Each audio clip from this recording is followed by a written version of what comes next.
আবু তোহা আদনান তিনি একজন মানুষ। তিনি হুজুর বা ওয়াজ করেন বা কি করেন সেটা আমার কাছে বিবেচ্য বিষয় না। তিনি একজন হুজুর মানুষ, বাংলাদেশের নাগরিক। হ্যাঁ, গেল। এবং তিনি বিবাহ করেছেন, তার স্ত্রী অনেক কথা বলেছেন, ঠিক আছে, এটাও গেল। আমরা এইটার একটা বিষয়ও আমরা কিন্তু সরাসরি দেখিনি, দেখিনি, আমরা জানি না, ঠিক আছে। এখন ধরেন মুখে একটা মানুষ সম্পর্কে অনেক কথা বলে ফেললো, সত্য হয়ে গেল, সত্য। এবং আমাদের দেশে এটা ইন্টারন্যাশনালি একটা ব্যাপার যে নারীরা বললে তখন সেটা আরও হয়ে যায়, তাই না? তো এটা তো কোনো মানদণ্ড হইল না। তো আপনারা এক পক্ষ হচ্ছে ওই মেয়ের পক্ষে হচ্ছে একদম পুরুষ বিদ্বেষ ধুয়ে দিচ্ছেন, আর এক দল আছেন আবার পুরুষ ওনার পক্ষে অন্ধভক্ত মেয়ের ধুয়ে দিচ্ছেন। না, কারো ধোয়াধোয়ার কিছু নাই তো ভাই, আমরা তো এটা দেখি নাই, জানিও না, তাই না? কিন্তু এখানে যেটা বিষয় সেটা হচ্ছে এই মেয়েটা যদি সদুদ্দেশ্যে থাকতো তার কোর্টে যাওয়া উচিত ছিল, নিরিবিলি ব্যক্তিত্ববান মানুষের মতো, কারণ এটা একদম ইন্টারনালি তাদের একদম পার্সোনাল ম্যাটার।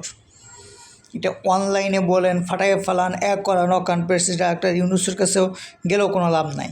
এটা একান্ত পার্সোনাল ইস্যু, একান্ত। এটা নিয়ে আপনি ভিকটিম হইলে আপনার বিচারের জন্য হয় আপনারা ফ্যামিলিরা বসবেন, তারপর সেখানে না হইলে আপনি সর্বোচ্চ কোর্টে যাইতে পারেন, ওখান থেকে ফাইনাল হবে মর্যাদাশীল ব্যক্তিত্ববান মানুষ হিসেবে, তাই না? কিন্তু সেটা না যে আপনি ফেসবুককে, আপনি যে বাংলাদেশের যত মিডিয়া আছে, যা আছে ইন্টারন্যাশনাল যত মিডিয়া সব ফাটাই ফেলান।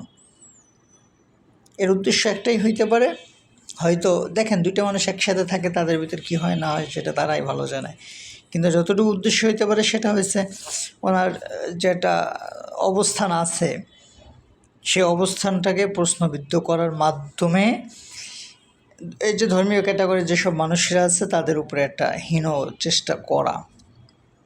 যেহেতু সে কোর্টে যায় না ব্যাপারটা নিয়ে, পার্সোনাল ইস্যু নিয়ে সে আসছে মিডিয়ায় তো ওনার কোনো বিচার দিবে না ভাই। তো দেখা যাক সামনে কি হয়। আমরা এটা নিয়ে আসলে আমাদের কথাবার্তা বলার আসলে কিছু নাই। একজন আর একজনকে ছড়াই দিচ্ছেন বা এভাবে দরকার নাই ভাই।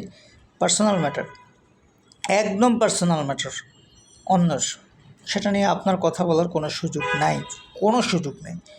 বরং এটা আপনার মানসিক হীনমন্যতার প্রকাশ। সুতরাং চুপ থাকাটা ভালো, তাহলে দেখবেন এইসব জিনিসের ফেসবুকে আসবে না। হ্যাঁ, বিচারের জন্য কোর্টে যাবে।